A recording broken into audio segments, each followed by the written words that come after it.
Hello, everyone, and welcome back to the Cope Life Nation show. I am so excited to be here with you and bring you this very special episode. I have a special guest who has an amazing story, and I can't wait to share it with you because what you're going to hear is something that may be shocking to you, but it comes with high doses of hope and love and resilience. And although it's something you may not be familiar with, the truth is her story is shared by literally tens of thousands of people. And let me tell you this. She is Her name is Aneyah, and she is so incredible. So during the Korean War, that's right, we're going back a couple years. So during the Korean War, there were, I don't even know how many, right? Thousands, hundreds of thousands of US troops sent to Korea to fight in the Korean War. And if you know anything about that, you know that we still have 30,000 US service members in South Korea. What happened during that period from the Korean War to even today is that a lot of soldiers, and I say soldiers because we're talking about the 50s and 60s, but today it's airmen, sailors, marines, and soldiers. But back then, primarily soldiers would go there and they would hook up with, have sex with local Korean women. It happened all the time. There were Korean women who got into relationships with soldiers, and there was also a full-on sex trafficking kind of ring there where women were brought on to provide services, sexual services for US troops in Korea. And so this resulted in, whether it was a loving relationship, one night stand, or a service provider, this resulted in a lot of babies, a lot of children being born.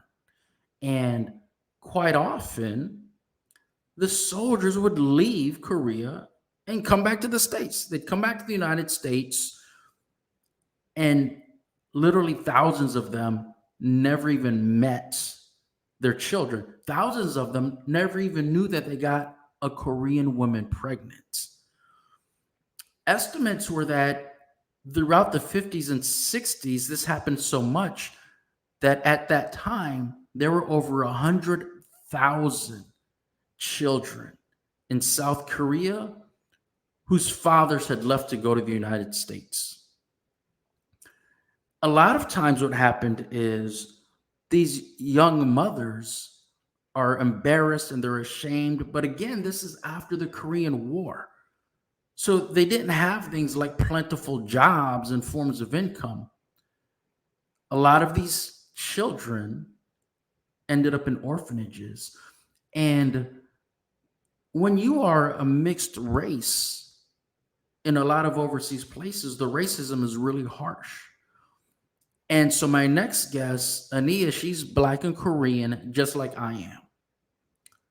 My father also went to Korea and met a Korean woman and got her pregnant. The difference was my father married my mom and came back to the States. So my brother didn't suffer the same fate. And I say he didn't suffer the same fate because he's my older brother. And then I was born in the US, but he was born in Seoul. And so while we managed to avoid that, literally tens of thousands of children were not able to avoid that fate. But one of those orphaned, abandoned babies, it's, I'm kind of an emotional dude, I'll be honest with you. One of those abandoned, orphaned babies, at some point in time in her young life, chose hope. She chose love. She chose resilience. And so now I'm so grateful that she also chose to be on my show. So without further ado, I'm going to bring to the stage the incredible Aneyah Elmore. Thank you so much for being here. I am so delighted to have you here. Thank you. That's such a wonderful introduction. Amazing. Amazing. I did not know that about you. So, wow. But thank you for inviting me. I appreciate you asking me to come and share my story. Well, I want to start. I want to start with this. I read this book, "What Happened to You," and it was written by co-authored by Oprah Winfrey and I forget his name. I feel kind of like an idiot for that.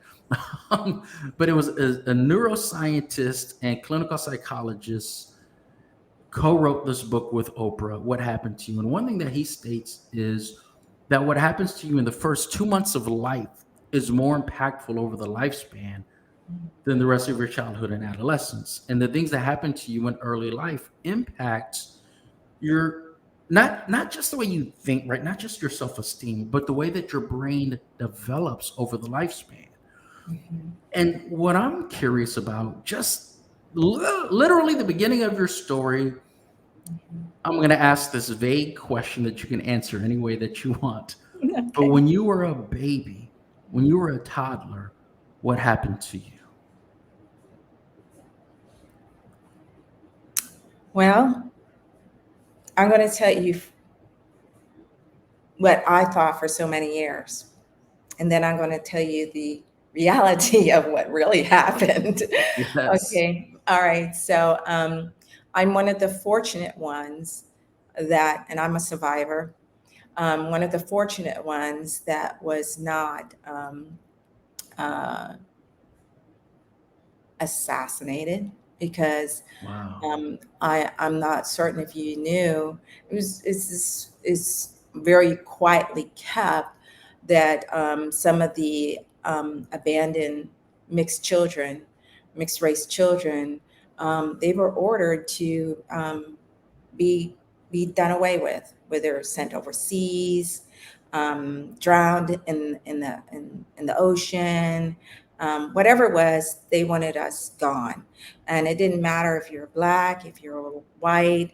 Um, Korea at that time was a homogenous society, Yes. and that's the way they wanted to keep it, and that's what started the the adoption, um, uh, you know, s- um, the Like a adoption cycle, and so everybody else started jumping on board, unwed mothers. They said, well, we're going to put our children in the orphanage as well, for adoption. Well, anyway, as far as for me, I'm one of the survivors, one of those that ended up in the orphanage. I thought for so many years that I was abandoned at 3 months old, left on the doorstep. I don't know where I came up with that story. I think that I know I overheard my father telling another Korean woman this, that I was left on a doorstep at 3 months old. So that was my story for many, many years. And when I was adopted at 3.5, somewhere between 3.5 and 4 years old.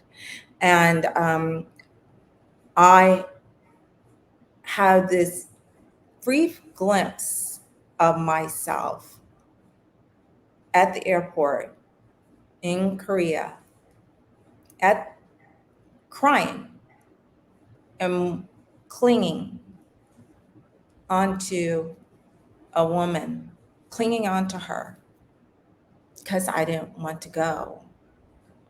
Um, I had an understanding that I was going and I wasn't coming back. And I remember that. And then the next that's all that I remember there. And then the next memory I have is being in my room in the US and meeting my mother for the first time. My adoptive father, was stationed over in Korea for an entire year. He um, worked at my orphanage. He was a volunteer at my orphanage. He was actually the president of the Orphan Council. And so he held that very high rank there. And actually, he received a medal from the the president, the Korean president. He has a medal for his service work there because there was a volunteer service, the U.S. Army volunteers that came and they built an extension onto the orphanage, and they come and play and bring gifts and whatever have you, clothing, whatever. But my father worked there, and so for that entire year, I knew him. And so I was going back, leaving my country with him. And I remember this, like I said, this next vivid memory of meeting my mom for the first time and her pointing in the closet and showing me where I could hang up my clothes on this little like pegboard, and just hang them up. And I remember crying myself to sleep. Um, and I didn't have, I had forgotten about this, but my mom had told me that, even though go to sleep in the bed, they'd always find me in the morning on the floor, sleeping on the floor, because that's how we slept in Korea, in the orphanage. You slept on a little mat on the floor. So that's what I was accustomed to.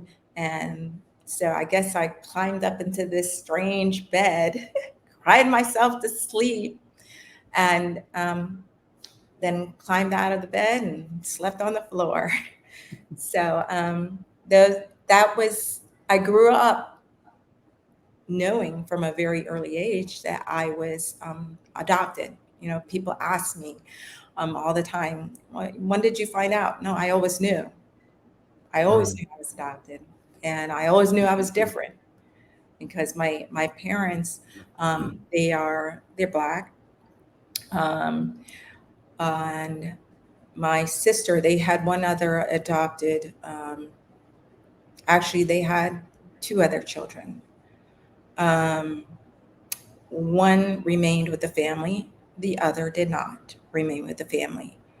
Um, and he was a boy, and we were all around the same age. And so when I came there, I was the only one that was foreign. I was, the other two were American. They were Black, and the boy was Black and white. And one day I saw my father get into to the car with him, and he left, and he took the boy back to Kansas, to wherever he came from, the agency. That's all I know, the agency. That About he, how old were you at this point? this is before kindergarten. So Oh, very young. yes, very young, probably like 4.5, but it was before then. So, when I came here, I only spoke Korean. Right. So maybe I had small conversations with my father, but I learned Korean. I mean, to speak English from my sister, as having these conversations. She would be speaking Korean and English because I was speaking to her in Korean. So we were like speaking both languages. And then it was just like the Korean was gone. But anyway, the boy, he never came back.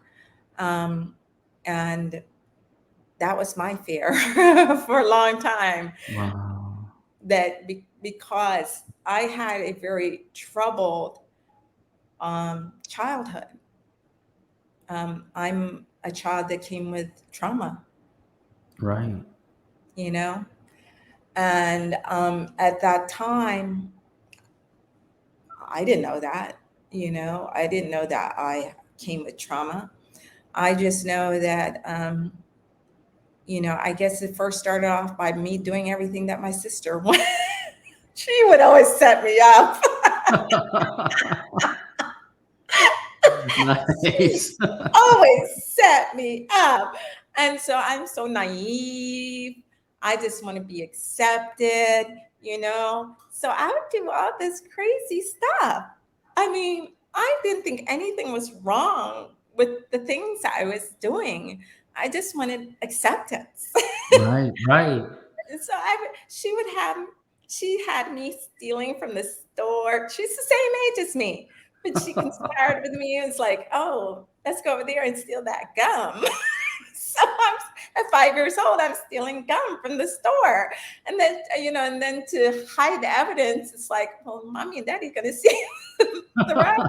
You can just chew it and swallow it. I'm like, okay, I'll do Wow. that. And then I ended up taking her bronchial medicine, like taking her pills and not thinking anything about it. Maybe that's why I have such good lungs. and, and then my mother kept wondering why my sister was getting sicker and sicker. And then it was because, and then she found out I was taking the medicine. Wow. So, of course, who got in trouble? All of these times I got in trouble. So it started there, my life of crime.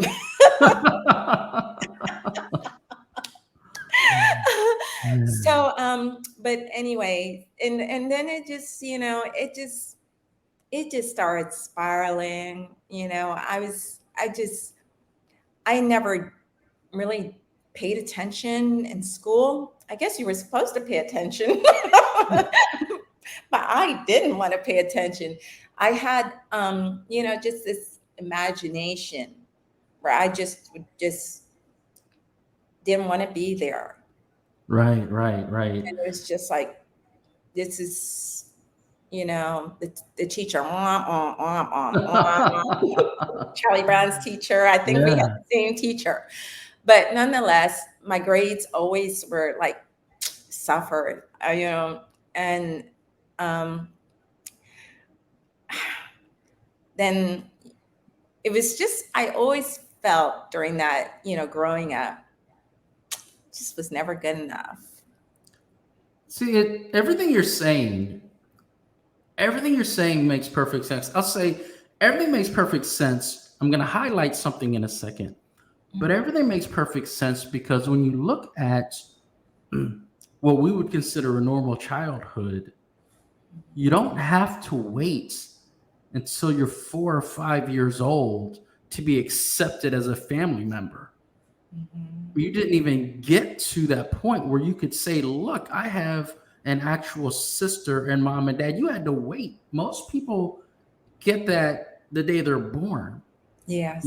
and then so what happens is you never really learn to regulate your body, your emotions, and so everything feels foreign, nothing feels right. And so what do we do even as adults? What do I do when I feel that way? I kind of doze off. I kind of daydream. Like, Yes. yeah, and Yes. and I'm an adult, but that was you were Yes. so young. It makes perfect sense. It doesn't make sense to you what's going on, and you just dissociate. You're like, let me just take my mind, my consciousness, and go somewhere else because none of this makes sense. Right. This is But okay. one thing you said, Mhm. and so a couple things. First of all, you said you're going to tell what you think happened and what really happened.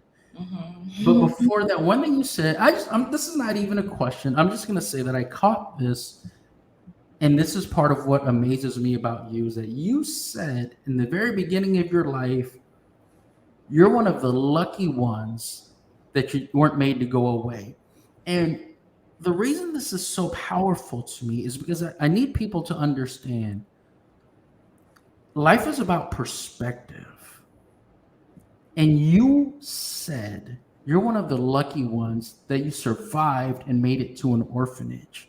Mhm. Most people would not consider going to an orphanage at 3 months old something to be grateful for. But that's what you said. And that's amazing to even still have that perspective today. So I just want to highlight that. That's amazing. That's the perspective that you chose.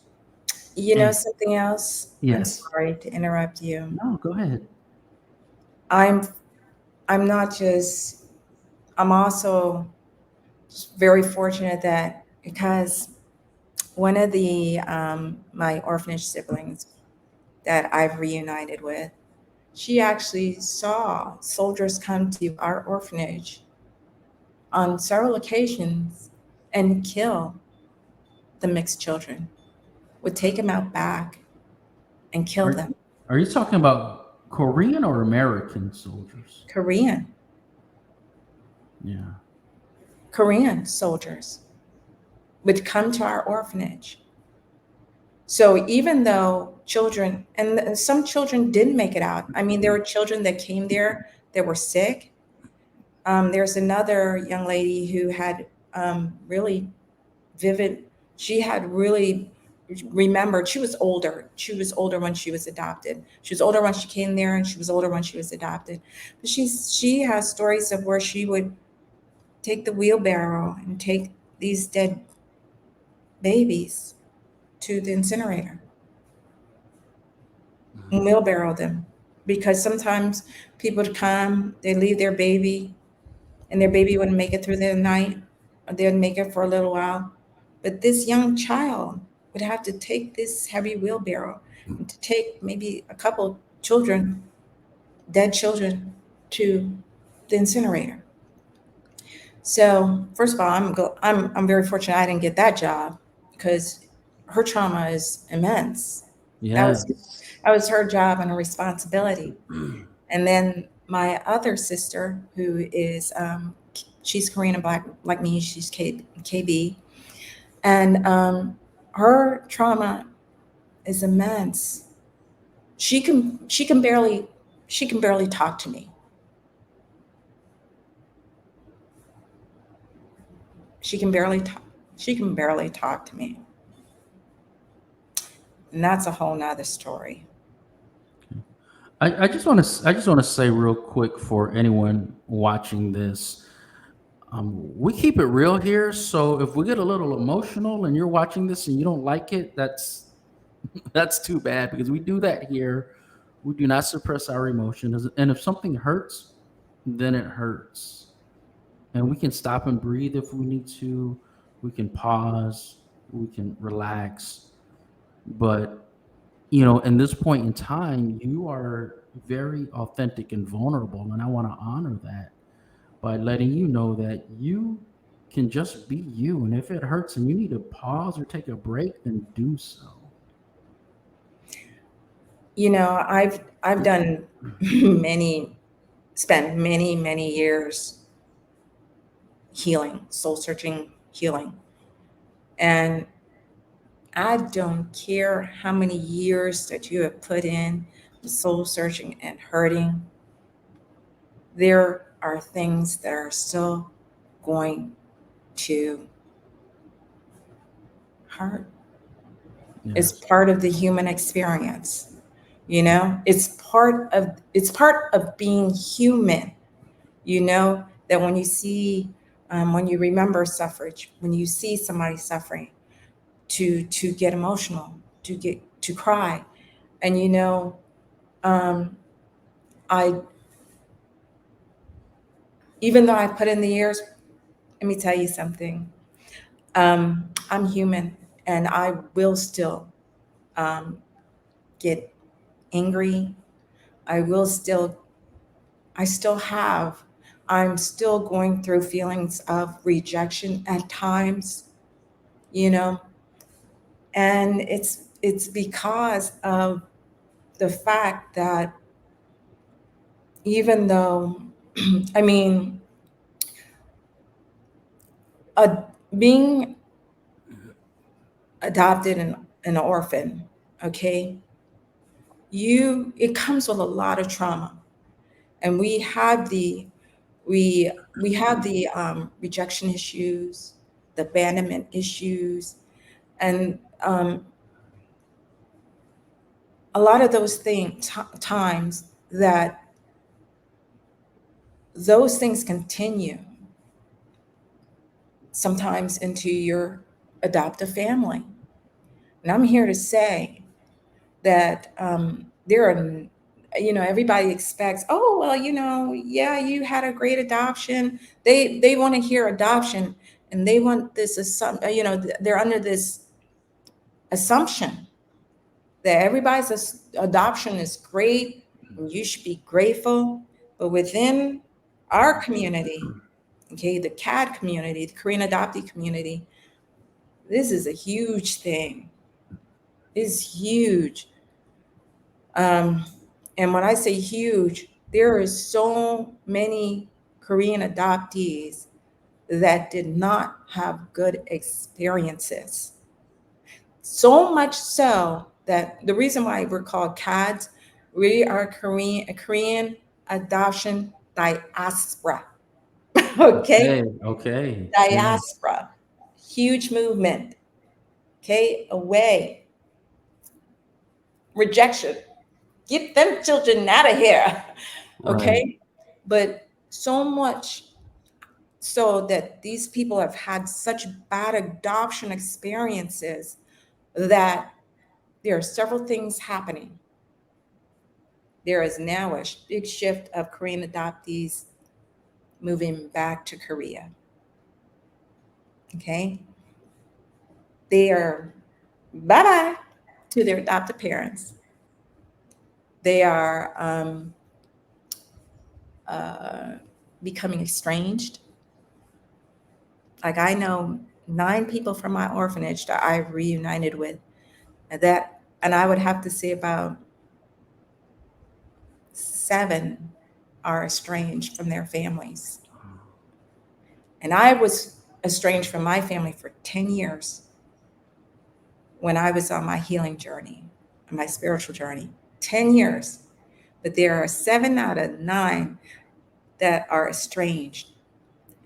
And not only that, there is a huge like lawsuit with the Korean government where I think about at least 400, the last count, 400 CADs, Korean adoptees, are um, pressing charges against the government for basically child trafficking because we're really not considered orphans. You're not really considered an orphan by law, I guess, in Korea, unless your parents are deceased. And so they falsified almost all of our documents. My documents are falsified and says that my parents are deceased and that I'm an orphan. No, I was not an orphan. I was abandoned by my mom and my dad, not an orphan. Right. So there's that. There's lawsuits against some of the agencies, the U.S. agencies, like Korean, the adoption agencies. There's a lot going on within the Korean adoptee community that and a lot of people don't understand just how much trauma goes has is within our community. A lot of there's quite a lot of Korean adoptees have committed suicide.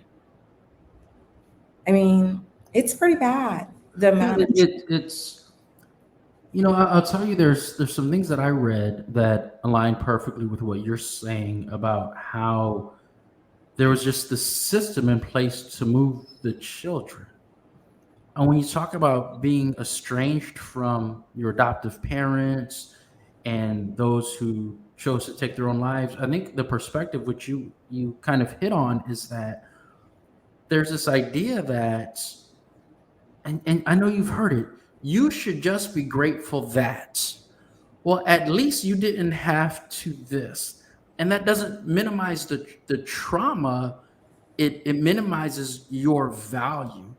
yes. Like you should be grateful that you were adopted with trauma, as if someone else having it worse makes your experience somehow better. No, you are one person, you had one experience, and it hurts. Hmm. And it doesn't matter what anyone else went through. What I went through has nothing to do with your childhood.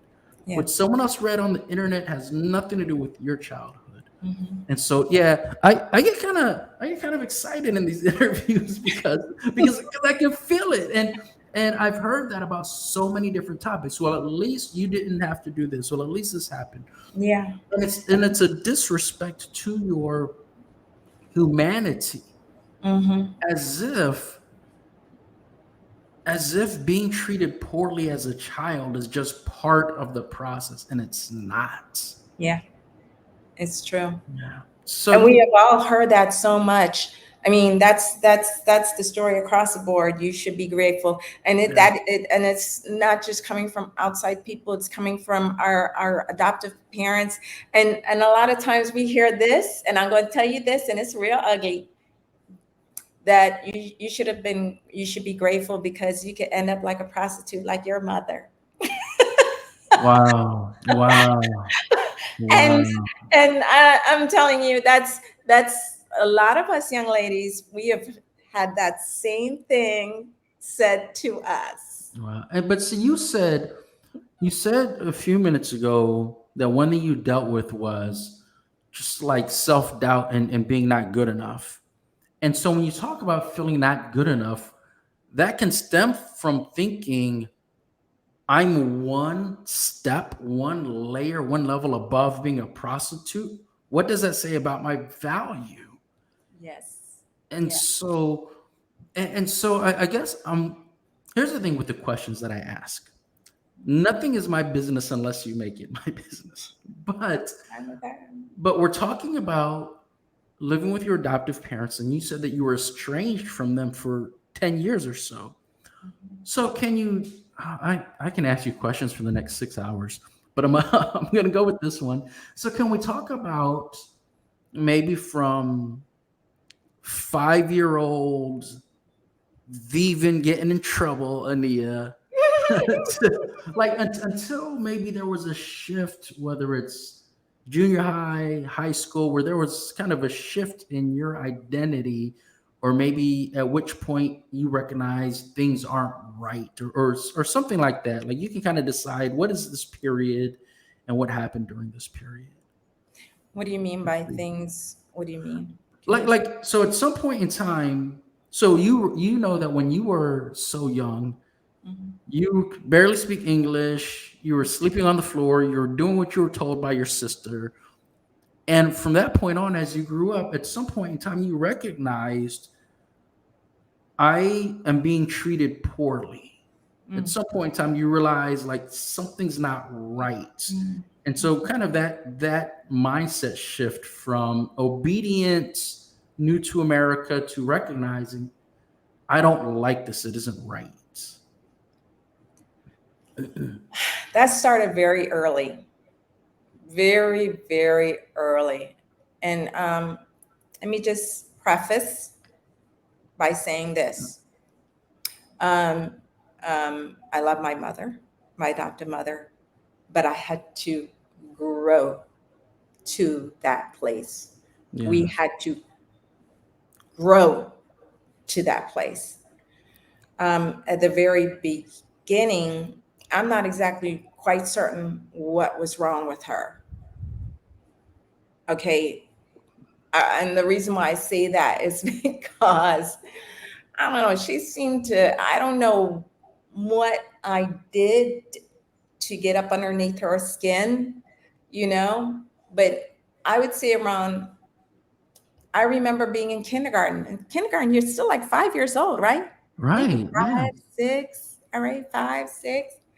And I remember asking her, um, what should I wear to school today? And 5 and 6, who's picking out their clothes for school? You know?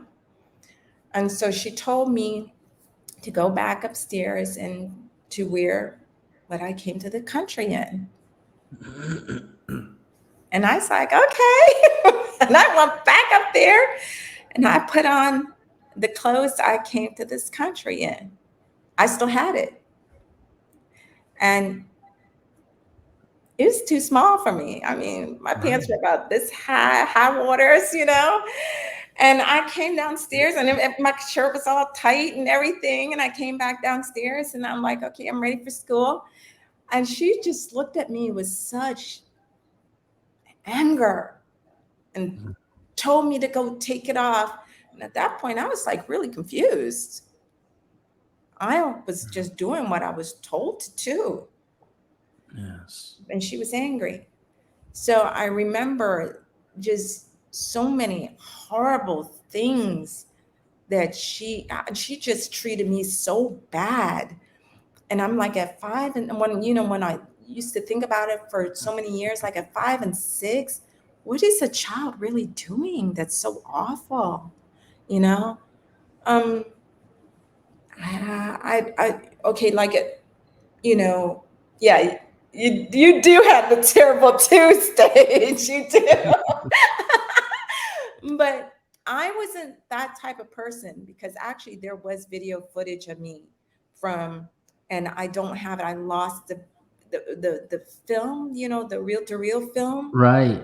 that my dad had taken it, because he was in communications, and he had taken this reel to reel video, and then all the video footage I saw of myself, I was so reserved and so quiet. I didn't Yeah. even play with the other kids. I was always off to myself and very quiet. I always wonder what happened to that girl. But just that was me. I would, in pictures you would see me all by myself, you know? That was me. So when I came here, I only could imagine myself that same way. But she had this and it wasn't me. It wasn't me that she was, because I told you we had the boy, Yeah. my brother, and she had him sent away before we even went to school. So I must have remembered that we must have been like 4 and a half before we even started going off to elementary school. So I remembered him. I remembered an incident. I remembered him getting into the car and going and not coming back. And so I think it was her. Maybe she went through, I just don't think she had the patience to deal with none other than my sister. My sister was, I think, the only one that they had gotten from straight out the womb. They got her, you know, Fort Bragg. Her parents were young, and they signed her over real quick from before she was even born. So they got this brand little new baby out the incubator. And here I come with all, this full grown child, this toddler, and I was, I guess, a bit too much for her. Yeah. Yeah. And so I knew then, all the times that she got mad at me, that something wasn't right. And she would talk about my features and make fun of my face. Um, she would make fun of me. The, you know, she said I had a flat face, like steamroller rolled over my face, and she'd say that, when I laughed, that my nose was spread. I mean, she would say some horrible things. And once again, I'm still in elementary school. And Yeah. her and my sister would sit up there in the front of the car, and I'm in the back. And they would just, I would always feel excluded, you know? Yeah. It's the thing for me is that when you mention a couple of the insults that she said to you, and this is what I want people to understand about children. There's a reason you remember that. How many times did someone say something to you over the course of being 5 or 6 years old? But those things you remember because that's how impactful it is. That's how vulnerable we are as children. Yeah. Just Yeah. I kind of just like if I could just go back in time and find little 6-year-old Aneyah and just give you a hug and call you beautiful, Oh, thank just because that's what so many children need is just to be you. like, that's okay. You do something that's kind of wild, kind of crazy, something that looks kind of stupid, and you have an adult say it's okay, and like that's it. Yeah. Yeah. And you got the opposite of that. Yeah. Yeah. And then, in my neighborhood, I was the only Asian. Trust me, them kids knew I was Asian. And Yeah, yeah, this was a black community. And this middle class black community, and I'm telling you, I was Bruce Lee's sister. I was everything. Come fight me. The boys wanted to come fight me because they wanted to check out my karate if I knew karate. And this was all through elementary school. Chinese, Japanese, dirty knees, look at these. And it was All just of it. everything, every little insult. And Yes. so, for me, it was always the enough. I'm not Asian enough. I'm not black enough. I'm not smart enough. Um, I'm not lovable enough. It was just this thing of my, you know, and then because I played an instrument too, in starting in like third grade.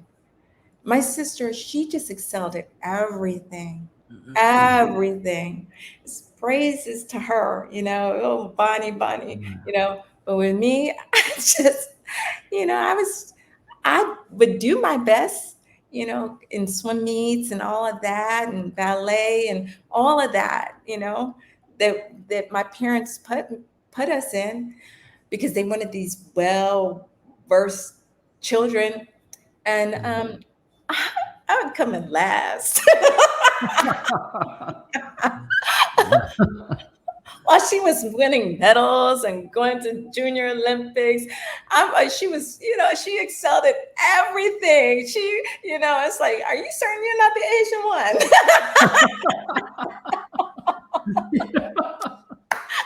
Everything, her grades, everything she excelled at. I mean, even the boys liked her.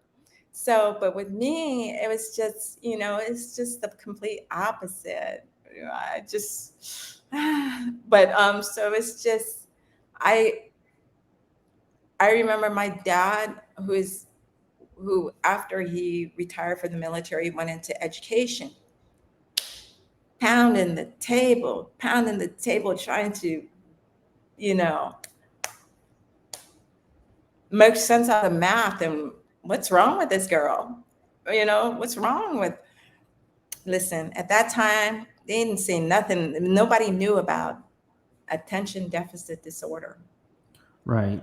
And sometimes, and I read this, that attention deficit disorder can stem from trauma. Yes. Yes.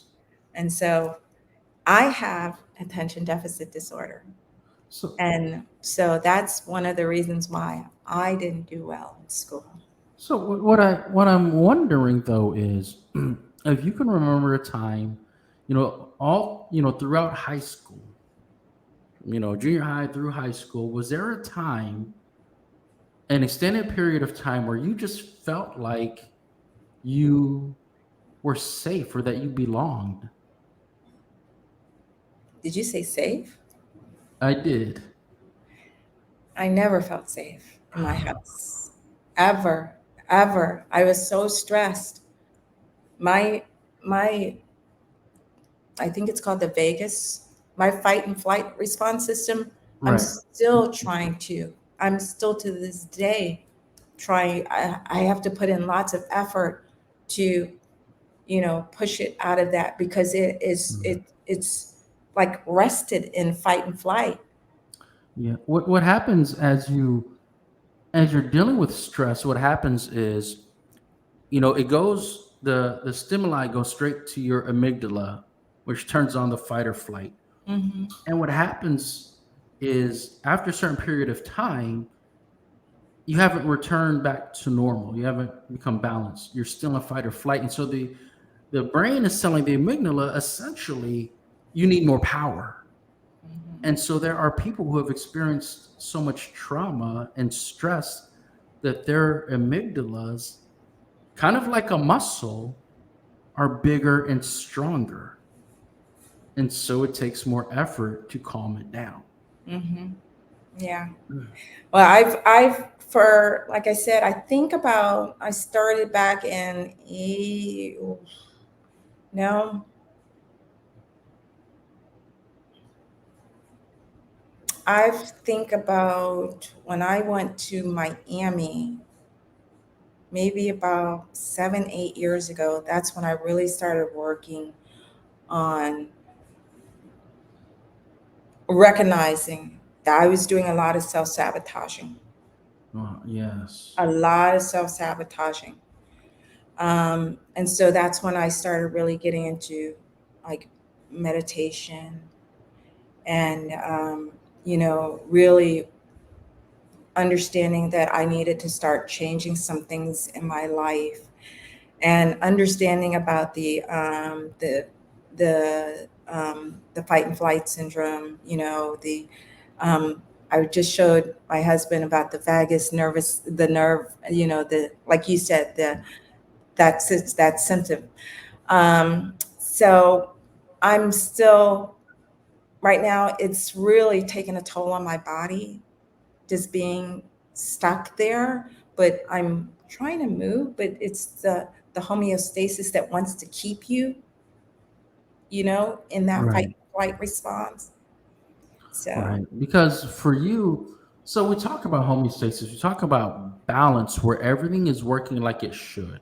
mhm, But for someone that's lived a life of stress and trauma, mhm, normal functioning looks different than in other people. So you mhm. can get to a point where your brain and body believe that they are in homeostasis because that's as safe as you've Yeah, ever felt yeah, on that neurological level. yeah. And so you mentioned that you went through this during high school and you never felt safe. You're always stressed. And then from there, you mentioned moving to Miami 7 or 8 years ago and really beginning to do some of the physiological healing work. Actually, it was before then. It Mm. was before then. So let me just explain real quick. One of the reasons why I didn't feel safe in my household growing up was that, well, my dad was military, very, very, very strict. Okay, military officer, and I mean, he was just strict. Both of my parents were very, very strict, and so I just, and then I did not realize as well that my father was an alcoholic. So there was a lot of toxicity in the household that I lived in, a lot.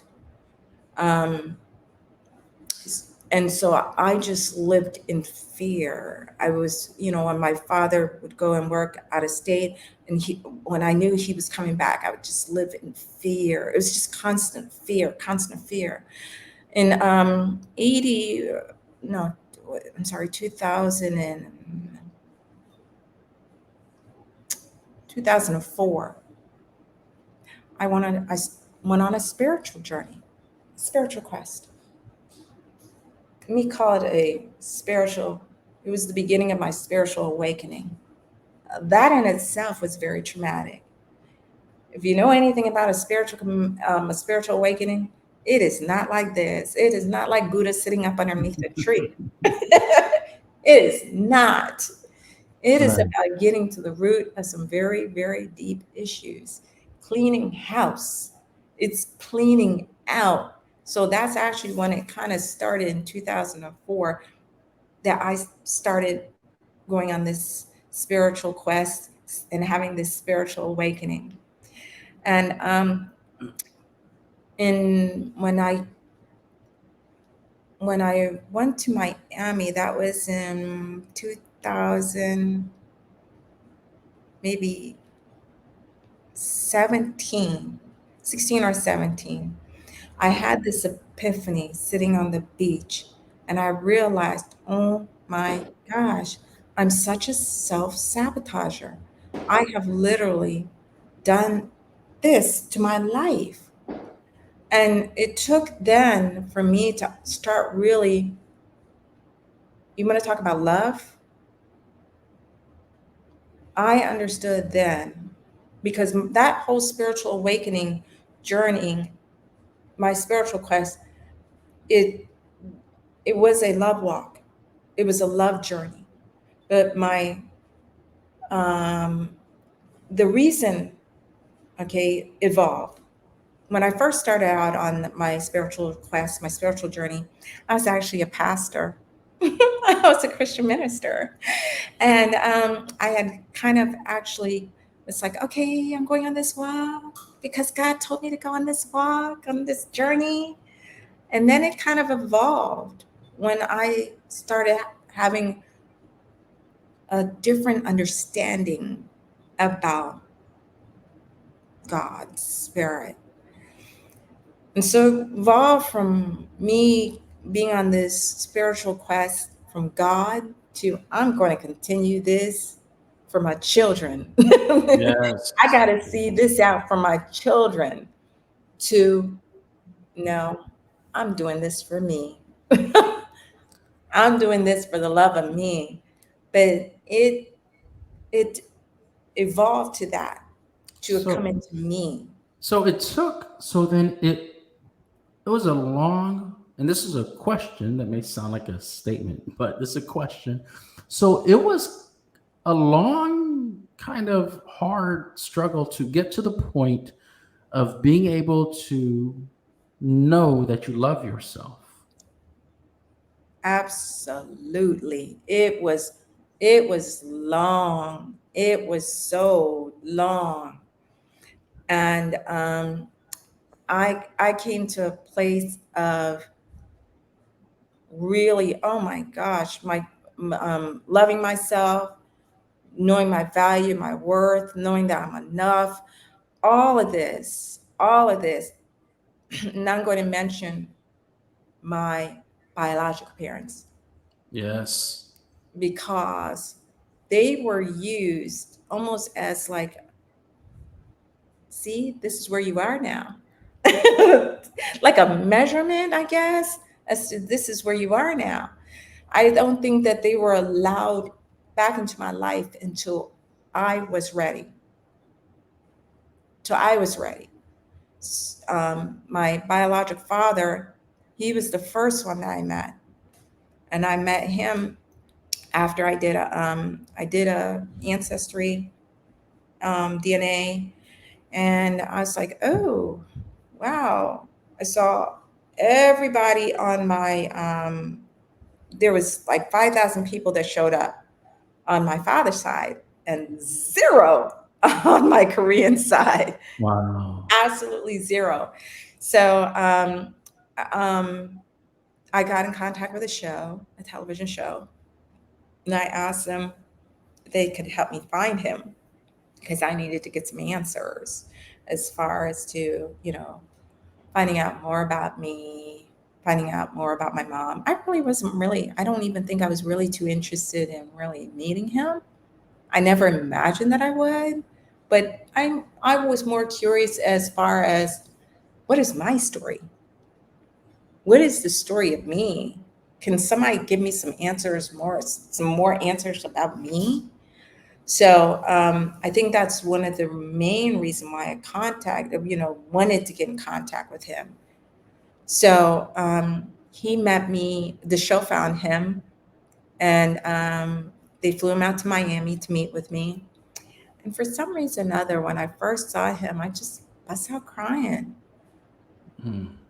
I don't know what it was, but I just bust out crying, and he did too. When he did share with me some things, like, okay, so he thought I was actually, for some reason or another, a boy, supposed to be a boy, because he was aware that my mother was pregnant because he told me about their story. He said, we were in love. We were in love. He was like 19. She was older, like 20, maybe 21. And he um, met her, I guess, at one of those little clubs. She was a waitress. And they immediately hit it off. And she got pregnant. And they had gone to like marriage counseling there. Now, this is what he told me. He said to me that I think it had a lot to do with his skin complexion. Right. They did not, he said they did not want him. They did not agree to his marriage. That's what he told me. Oh Okay. no. And then he said they shipped him off to Germany and then Vietnam. Somehow or another, they lost contact. Now I'm like, adding up two and two and two because I mean, I mean, let me go back to that story. Let me go over here with. Let me finish this up first over here. Okay. So he gave me a picture of my mom, um, Mm. and he said, "I did love your mom, but we lost contact." And so I think I kind of tried to look for her, but from the information he gave me about her, but we couldn't find her. We didn't know where to find her. And so it wasn't until like I think several. When did he contact me? Okay, when I was several years after that, I got a call, a message from Messenger, Facebook Messenger, and it was from my first cousin on my mom's side. Wow. And he found me because we were a match on Ancestry. And I guess he saw my picture. Anyway, I don't know how he saw my picture. I think he saw my picture there. And he went over to Facebook and he looked me up. And he hit me up on Messenger. And, I was like, oh, can we talk on the phone? He's like, nope. So we just texted. Wow. He said, I think I know. He says, I've got this amount of aunts and uncles, and I'm just trying to find out exactly whose child are you. Mm. And So so let, haven't, I let, haven't. let me just ask you. Let me just ask you. I just want to be clear. So this cousin that reached out to you, he's full Korean. No, he's not. Oops. Hello. Yes. Oh gosh, what happened? Hold on, let me put on my glasses. So someone's iPhone is connected to it, but Yeah. that's okay. Okay. So Oh, how do I find you? Oh, okay. okay. No, So he is not. He okay. See. yes, because there's some like superstition in the Asian society. No, he is half white. Okay. So and he contacted me and come to find out I was the older sister, um, his his his oldest aunt. I was her daughter. And so he sent me pictures of his mom and whatever have you. And he said, I'm going to speak to my mom to see, whether or not we could get in contact because I don't have my aunt's number. He said, my mother lives in Korea. Your mother lives in the US. I'm like, huh? He's like, Wow. yeah, he actually lives in Virginia.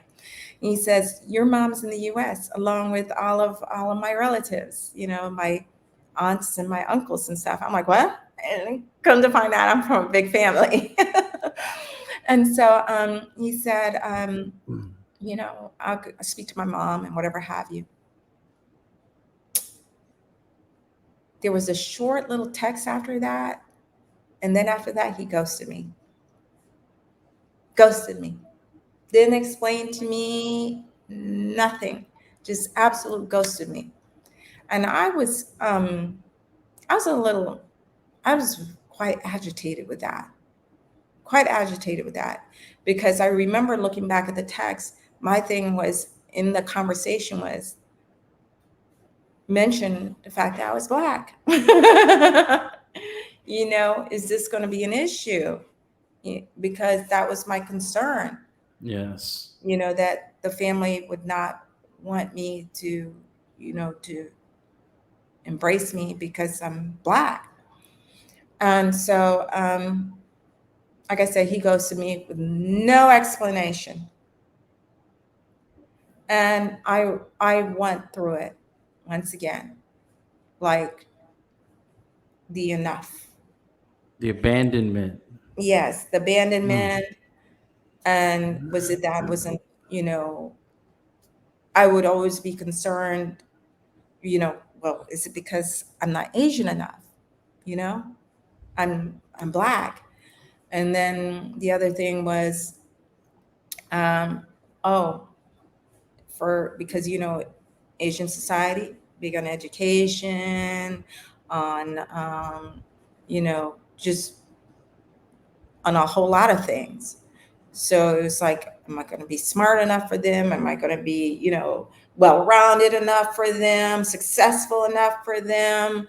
And those were always things that just like, and I remember, speaking in, writing a post in one of the, I think my KB group or one of my groups, and they're like, girl, if they don't accept you, then they can keep it moving, and and they gave me this big Right. pep talk, and I was like, okay, okay.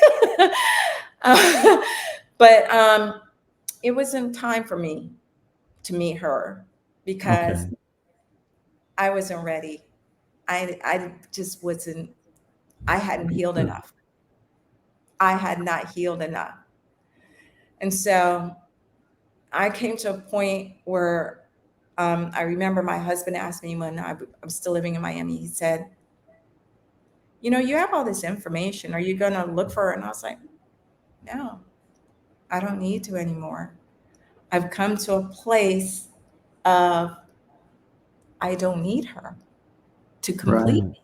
I don't need her to complete me. I am complete. And he didn't understand it. And I was like, I've come to a place of acceptance, self-acceptance. And that's huge. That's huge. Yes. Self-acceptance. And a place that, a place of I don't care that, whether or not that they think I'm enough. And I had come to that place. And so then eventually I was like, well, maybe she needs me to complete her. But it Yes. wasn't until like several years later that I said, hey, maybe I need to go look for her because maybe she needs for me to complete. She needs for me to complete her. Anyway, so I got in contact. I just one day realized, okay, it's time. It's time. Contacted another TV show, and they found her. And Wow. come to find out, she has been by herself for 30 years, no children, no husband, nothing. She had, I kind of felt that. and she went back to Korea to the orphanage is gone to look for me years later. Um, she felt so riddled with guilt. She went sponsored like 10 children. And I guess she prayed, that I'd be brought back in her life. And it happened. And she flew out. Oh, somehow or another, I don't know how my biological father found out. No, I called him. Anyway, they both wanted to see one another again. So they both came into town at the same time, and here we all were up underneath one roof. So anyway, she took out her cell phone, showed everybody in her family my house, or showed her sisters my house. So I guess I was successful enough. Successful Oh enough. my goodness. I guess, whatever, whatever. But at that point, I really didn't, really, it didn't even, I didn't matter to me anymore, you know? Right. And so, anyway, that's that. But as far as my biological father, it dawned on her while he was here. Wait a minute, you guys got married when? This is my my my stepmother, his wife, Yeah. his wife, my biological father's wife. Yes. My Oma was like, "You guys got married when?" So there was not much of a hesitation when he left Korea, and from the time he married the wife, there was not, but maybe a year's difference. And she's got very upset by that. She didn't see it in front of his wife, but she's like, she really broke down and cried and was like, he was supposed to come back for me. I sat and waited. But she put me in the orphanage because, oh, I was a year and a half, not 3 months old. I was a year and a half. And so that is like, oh, well, there's all my trauma right there. Right there. I had a relationship with you. I knew you You're for I a whole year and a half. I'm feeling this story more than I've felt a story in a long time. Like there's so much to unpack, and like I wasn't there, I'm like, but this is so much. Wow. So I you was were with waiting her for for her. Why was I standing there looking starstruck all the time? Because I'm waiting for her to show up. Probably. yeah, because that's what you knew, and when you, I mean, in its most simplistic form, when you feel as a baby your mother's skin is different than anyone else's skin. When you hear her voice, Mhm. and so you knew when she wasn't there. Oh my goodness! And so, my God, I'm just gonna throw this out there, right? Like I'm not a psychic or anything, but when your book comes out, it's gonna be a bestseller. Thank Wow. you. Thank But you. so this whole thing is amazing to me because I think about, I'm just going to talk about a couple of different things that are on my mind. Like first of all, I think how to live your life, talking about your biological mom, to live your life thinking that at some point in time it was, I have this man that I love and we have this beautiful baby, and that's taken from me, and to spend decades just wanting that back, and then to see a glimpse of that, all three of you in the same place at the same time. I'm gonna have to interview her next, She but a mess. She's honestly, she is a mess because but I can she imagine still loves because this man. of course she does, and it's like it's when we are at our most emotional states, right? Understand that your amygdala, the emotional center of your brain, cannot tell time. Mhm. So it does not know if the extreme emotions happened yesterday or 20 years ago. That's why we can still be triggered 30 years later, because that part of your brain doesn't know that it was 30 years ago.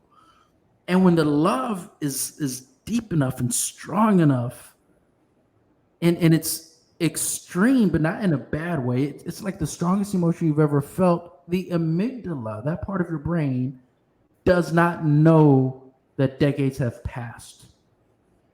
And I can tell you that my mom went through the same thing.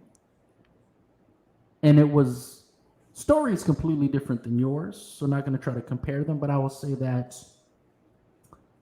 um, after my mother and father separated, she continued to be in love with him. Not just like, I love you, I hope you're okay, but to be in love Mhm.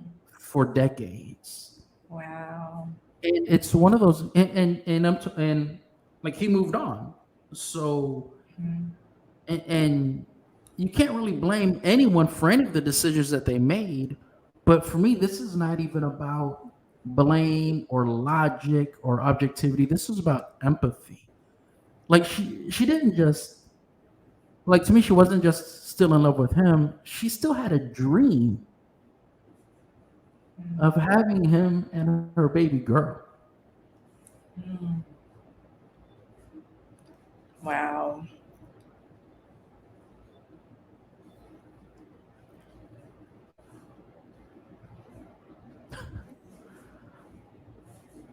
It's okay. It's okay. So how did you emotionally, or in terms of your self-worth, how you view your value, how did this meeting impact your, I guess, self-acceptance or self-perception after this meeting? Um,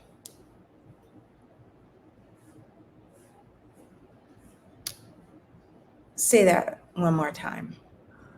How did it? So kind of put it in context. So there were things that you believed and thought and felt about who you are as a person. Mhm.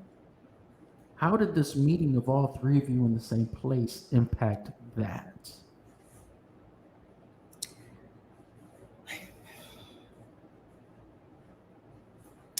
Well, if I'm understanding what you're saying, okay, help me. If I understand what you're saying, um, well, first of all, having her there seemed surreal, and then having him there seemed, the both of them seemed surreal. Um, but the fact that, first of all, there were some things that had transpired before that, right before that, the same week, that really unnerved me.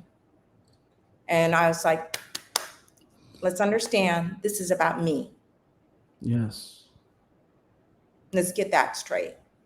This ain't about Oma and Johnny. This is about me. We gonna make it about me. Because I have some, I have some questions. I need some answers. You know, we're not gonna make this about him. We're gonna make this about me, Yes. Yes. you know? Um, and it wasn't, and I had to make that very clear, because I got very emotional because people were making it about something else. Okay. Yeah. And it's like, we're not here for that.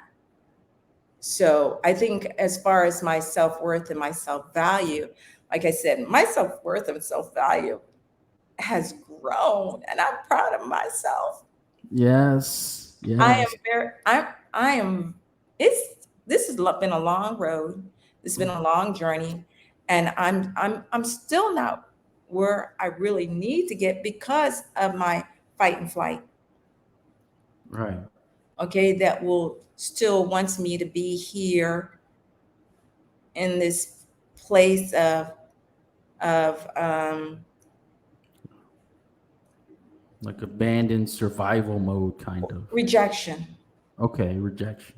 Yes, still wants me to, because sometimes I push away some of the things, like this kind of, I guess or I don't push when I'm supposed to. You know what I'm saying? I don't, Yeah. I don't walk away when I'm supposed to sometimes. So I'm still, I'm still working on somewhat the boundary issues. just a little bit, just a little bit. I've come a long way. Yes. Just a little bit. Okay, just a little bit. Like I've had to set boundaries with my Oma and not answer her calls sometimes. I've set a lot of boundaries. Don't answer the phone. Won't communicate for a long time. I've come a long way, and let me tell you something. It's been a struggle, but now it's not so much. Now I called myself a warrior before, where I'm just like, I was really fight and flight. I'm not so much anymore. Now consider myself the Zen warrior, There you go. because now I want to take a more peaceful approach towards, um, let's talk about love, okay? Because I love myself too much. Oh, I love it. So beautiful. So I beautiful. love myself too much than to, um, you know, not set boundaries. I love Right. myself too much. No, I'm sorry, I'm not going to love you more than me. Okay, this person, that person. I'm going to protect my peace, you know, and, you know, I just love myself too much, and I know my self worth. And it's not about self worth, isn't about, oh, I'm making big dollars and stuff like that. No, self worth is not about that. Okay, self worth does comes to a place of, um, how do I, me, value myself when I have nothing, nothing. Yes. Are you making things define you? Because I've allowed myself to be stripped down to nothing, bare nothing. And it's like, or are those things determining your value and worth? No, no. I determine my worth, because it's like, it's not anybody else, not nothing. When it comes down to to everything being taken away, what type of person and individual am I? And you don't determine my self-worth. I determine my self-value and self-worth. I Yes. do, based upon my own terms. Not anybody else, not anything, nothing. And I had to be stripped bare of everything to come to that understanding. There are people, of all demographics, all races, all walks of life, all socioeconomic status, who would love to be able to experience the self love that you describe. It is not normal, it's not easy to get to the point where you can say, I love myself. And that's sad, because we should have a healthy sense of self-love as children. Yes. A lot of people don't get to the point of recognizing that they should even love themselves until they're in their 30s or 40s. And I'll tell you this, I was working with a coach who is Korean as well, and working with her in 2020, I believe, or 2021, I'm not sure, just a couple years ago, was the first time that I ever said to myself, I love you. It's such a struggle, because it can't even explain that. Like, life is hard and life sucks sometimes, but and this goes back to what I said when I introduced you, the first 30 seconds of this episode, when I said that you have chosen love and peace and resilience. This is what I'm talking about. This is you setting the example for everyone who judges themselves for everything that they've been through and have yet to reach a point where they can say, I love me and I determine my worth. I'm so grateful for you. You are more amazing. And your Mhm. story is so inspiring more so than I thought it was. Oh, You thank know, you. and I'll tell you this, and I don't think we've talked about this, but there's this process that you were going through leading up to meeting your biological mother. And for anyone who watches this, there are parts of this journey that were on TikTok that I saw.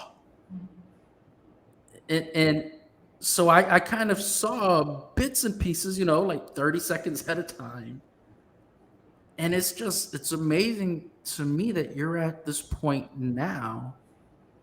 Like you've wanted for your whole life, even at points where you didn't realize it, you've wanted your mom.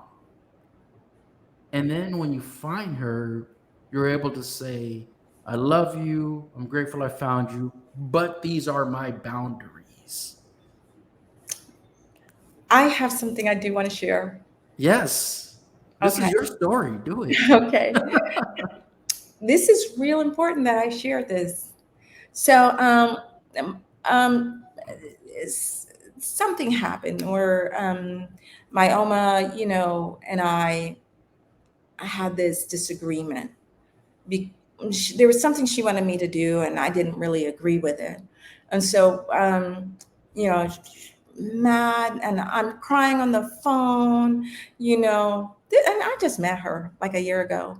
But I'm sitting here crying on the phone because I'm at this point, I'm like, I'm so upset that I have to sit here and explain myself to her, and that she would dare ask me to do, whatever she wanted me to say, that somehow or another there's whatever happened, to deny my story, and to say somehow or another there was this, somehow or another people thought I was born in the US. Like, I'm not going to tell people that. Why am I going to tell your family that? Why would I dare tell your family I was born in the US? That erases my whole story Yes. and my whole story. And I'm like, do you understand? Like, I'm sharing here with you. This is my story. I'm part of a community, and we share stories with one another so one another can heal. I share my journey online, you know. How am I going to sit here and lie, or vouch for this story when it's not true? I'm not going to do that. And on top of that, um, if people choose not to accept me, it took this long to come to a place of self-acceptance, and saying, okay, it's okay if these people choose not to accept me. I said, do you know how much work I put in? How much work I put in? And that we would dare come to this situation, having this conversation like this. I was upset. This woman had me in tears. And then it went on into something else. And why would I even want to do this with, like I am with you, to share my story? And why can't I just be private like Asians? Yes, yes, yes. The I'm like, culture she brought with her. I'm like, girl, you ain't seen nothing yet. Okay. My background is in theater and entertainment. You ain't seen nothing yet. Okay. If you think just this little bit, me here doing this is too much for you, then I'm too much for you, because you've not seen the whole picture yet. And Right. so um I don't know how the conversation ended abruptly. And I didn't hear from her. She regularly called me on a day-to-day basis. And so I didn't hear from her at all. This is a very stubborn woman. Okay. I didn't hear from her at all. And let me tell you something. I was shown something about myself, because I was upset. This woman had me upset, because there goes what you did 50 something years ago. You are choosing to abandon me again. Really? After I have forgiven you, allowed you back into my life, and you're going to do this? And I remember just really it just bothering me. and being upset by it. And I was in my closet and I had this experience in my closet because I go in my closet a lot. I have a meditation mat in there. And so I was in my closet and I was laying down, and all of a sudden I had this vision. And the vision was little me. When I came here to this country, little me, orphan Annie. That's my name, Annie. That's what she chose to call me instead of giving me a Korean name. But anyway, here I was, and then it was me.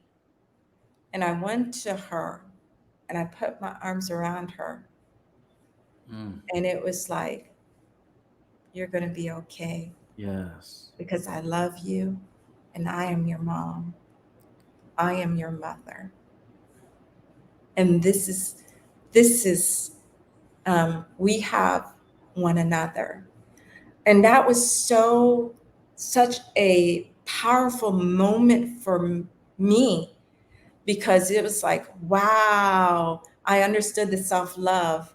And it was like just this warm hug. And it was this sincere, unconditional love.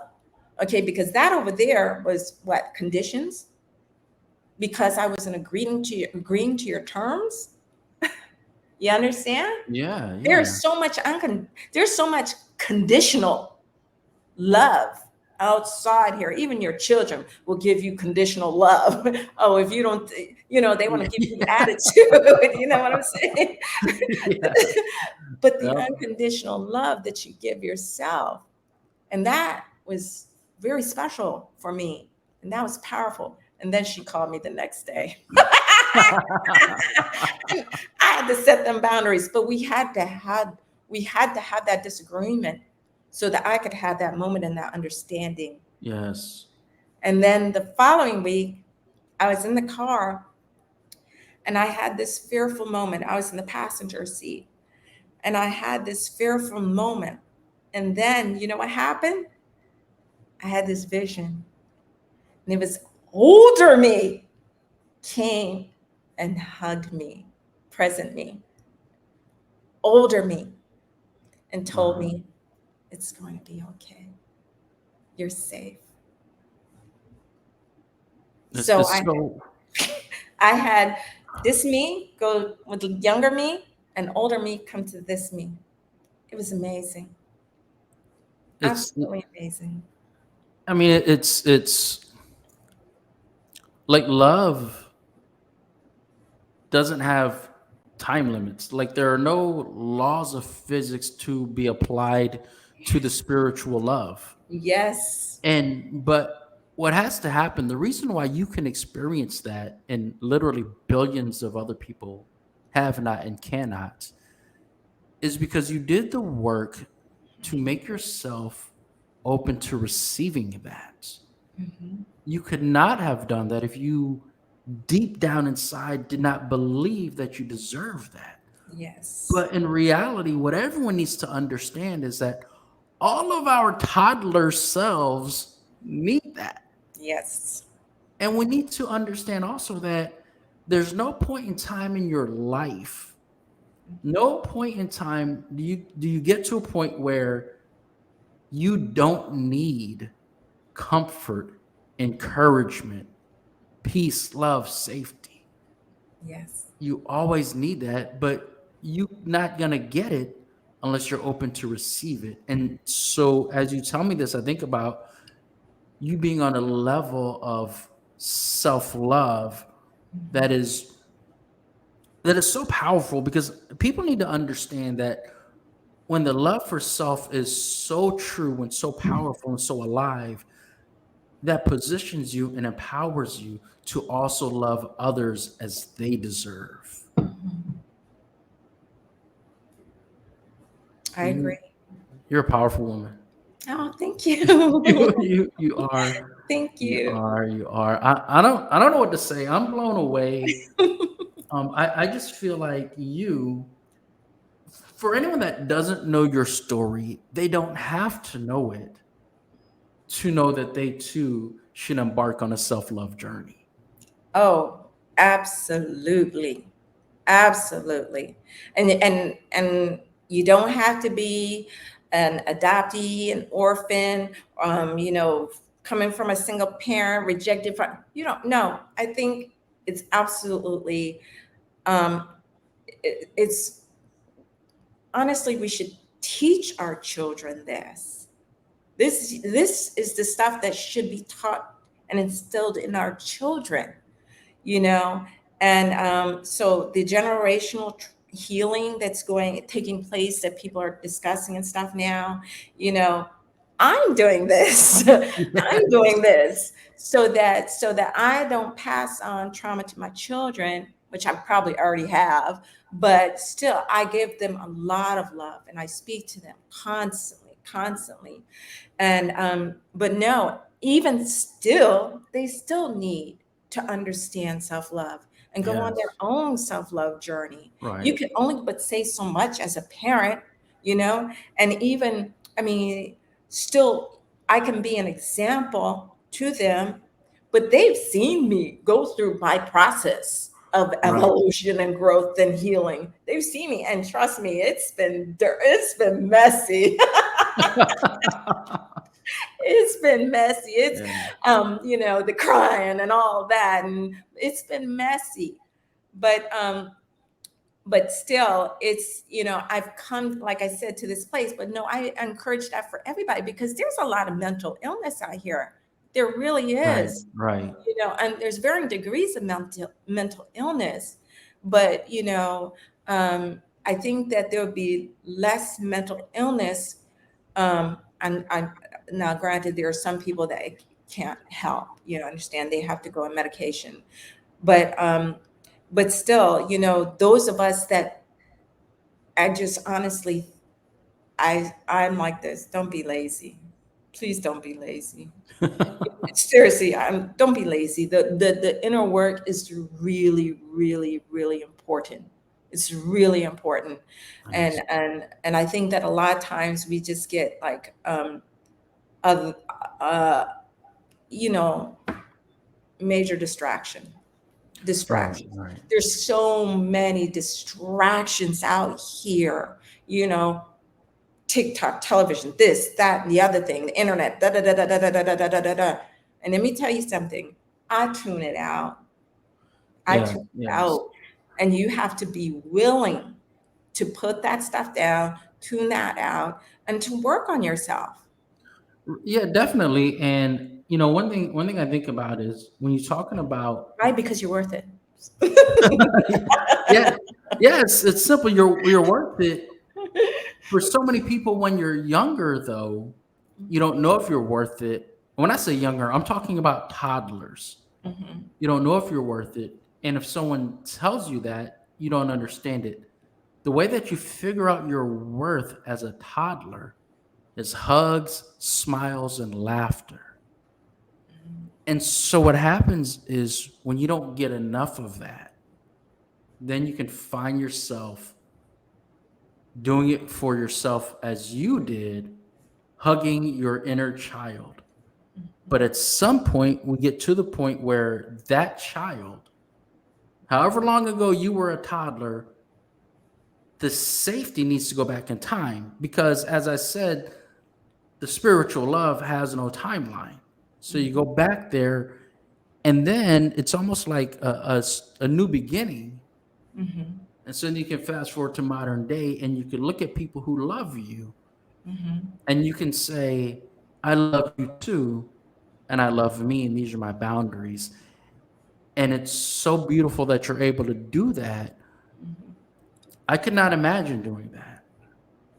But the saying goes, you don't know how strong you are until being strong is the only choice you have. It's true. And through multiple time periods, you unwillingly, but without choice, had to find out how strong you are. And I applaud you for that. Thank you. Thank you. No. My elementary school is right down the road from me.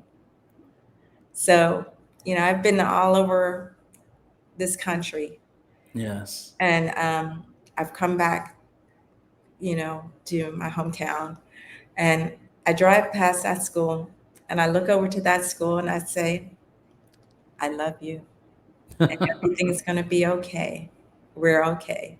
Yes. Yes. So beautiful. We're going to wrap up. This conversation has been long, powerful, intense. Wow. I mean, I feel it. This is a conversation I felt. I hope no one looks at certain parts of this video and makes fun of me, but it's okay. but with that, we're gonna close out. I want to know for people who are still hurting from childhood, whether people are 20-year-olds or 50-year-olds, they're still hurting from childhood abandonment, childhood insecurities, childhood loneliness. If they're still hurting, what message do you have for them as we close out? um, that you, oh, that's a deep one.